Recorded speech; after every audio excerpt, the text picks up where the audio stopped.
AskReddit by Mirathaji Kagama.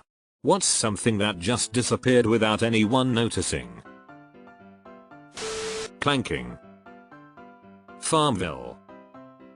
I noticed Farmville I had started when it was popular, and got an unwithering at the start. I think they stopped offering it because it made it easier to farm, stopped and started a few times. In the end it was just a non-stressful way to let my brain unwind. I seriously mourned it when it ended and I have not found any other game that filled that stress-free yet brain-occupying niche for me. Those monoliths that were randomly appearing a few years ago. On that note, spooky clown sightings.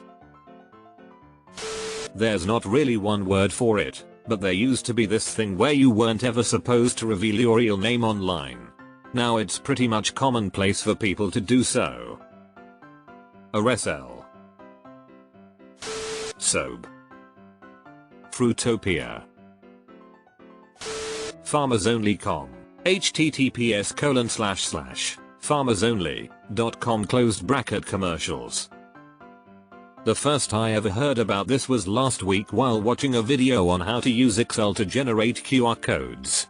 Didn't pay any attention to the links he had in his example fields until he clicked on one of the QR codes to prove it works and loaded up a clown dating website.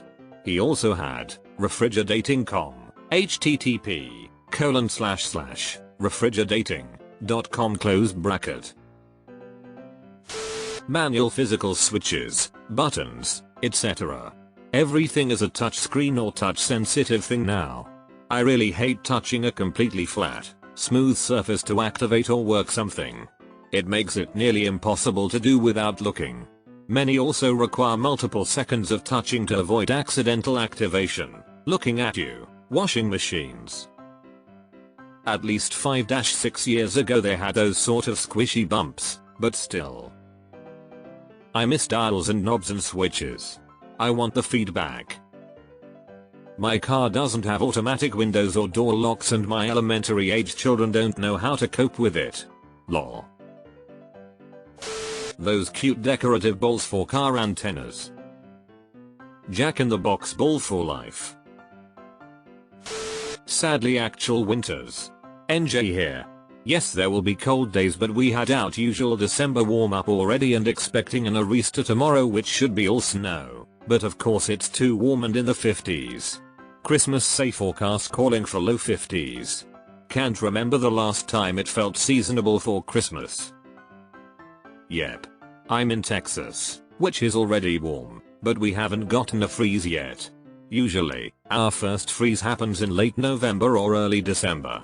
It's projected to be almost 70 degrees on Christmas, which I think is sacrilege. Heelys shoes with wheels on them. My 48-year-old engineering teacher started coming in wearing Heelys and trying to learn to roll around on them. One of the many reasons why he's one of the most popular teachers at my school. Magazine shops. The ones where you could get obscure titles you don't see at Walmart or that section in your supermarket. Called a newsstand. MySpace. We were addicted to it and then one day was just the last time we ever logged in without noticing. I logged back in a few years ago to see if some of my old pics were still there. The fucking site emailed everyone on my contacts list saying so and so has come back to MySpace, you should too. Newspapers.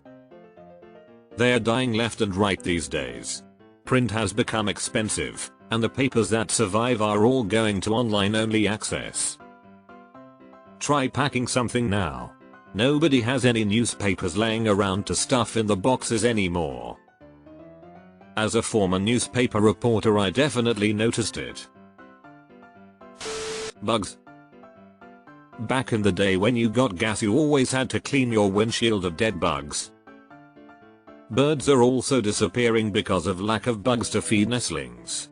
Live in a 50-house development built 30 years ago.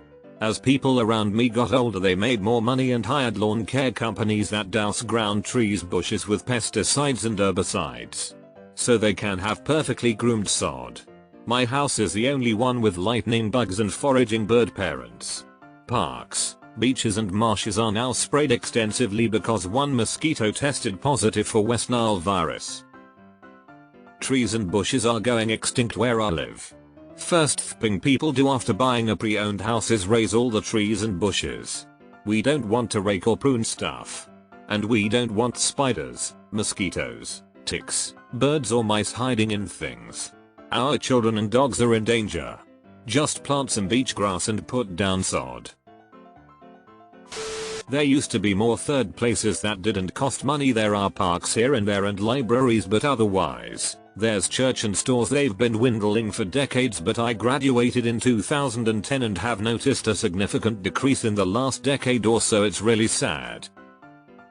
Yes. I live in a ruralish area and the only third place, are stores. When I first moved there, I couldn't believe how much my shopping and eating habits changed. But then I realized that's the only thing to go out and do.